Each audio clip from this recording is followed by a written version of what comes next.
What's up guys, I'm a fan of innovation in design, and Sony is a company that usually tries to put their own spin on things. Of course that with innovation there are highs and lows, but it's fun to see what they come up with.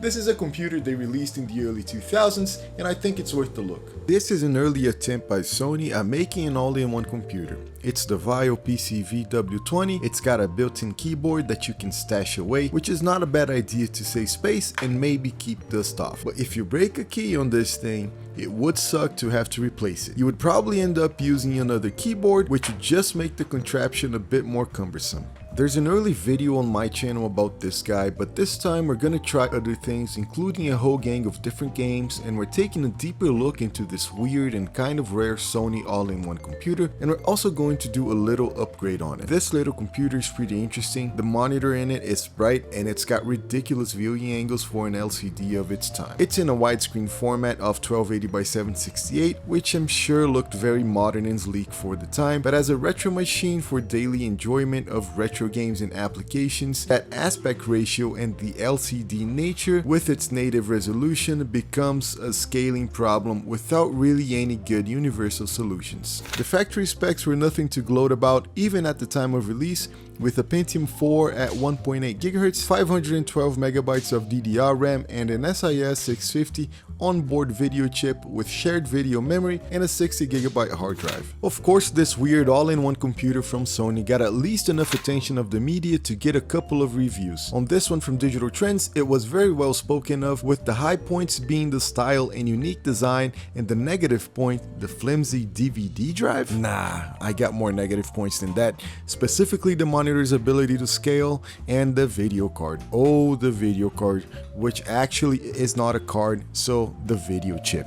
Before showing you some games running and being disappointed by it, we're gonna try to do a little upgrade on the machine in hopes we can be a little bit less disappointed. So let's see how accessible the parts are inside. It has two lids on the back. One is held on by screws, well, by one screw apparently, and the other one is right under it and just held in place by design. So when we open it, we see a couple of metal shields, and surprise surprise, under this one we have access to the memory slots, and one of them is conveniently empty. So we're gonna top that off with one more DIMM of 512 MB, and while we're at it, I see that this uses a regular CPU cooler, and that's an indicative that if we get the right CPU, we can upgrade this guy too in a future endeavor. Doing a little research, we see that besides being a Pentium 4, it uses the 478 socket at a 400 MHz external bus. The BIOS has two options for CPU speed, 1800, which is what we got, and 2400 MHz. So I'll keep an eye out for a 2400 MHz CPU, and we can revisit this to see to that upgrade and the performance improvements with that new CPU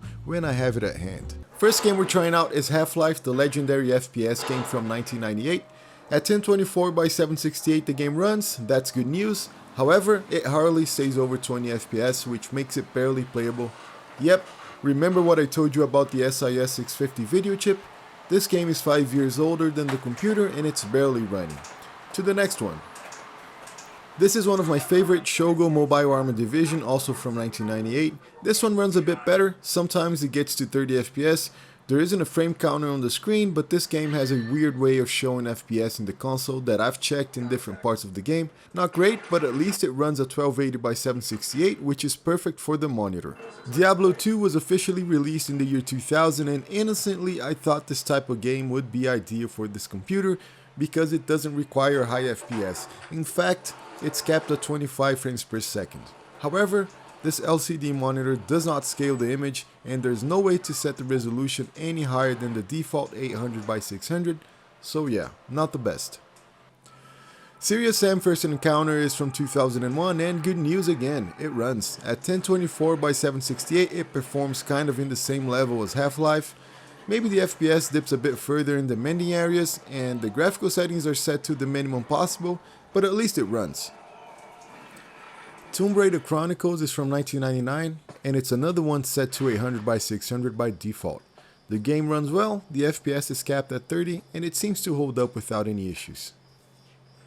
SimCity 3000 is another one from 1999, and it runs very well for a change.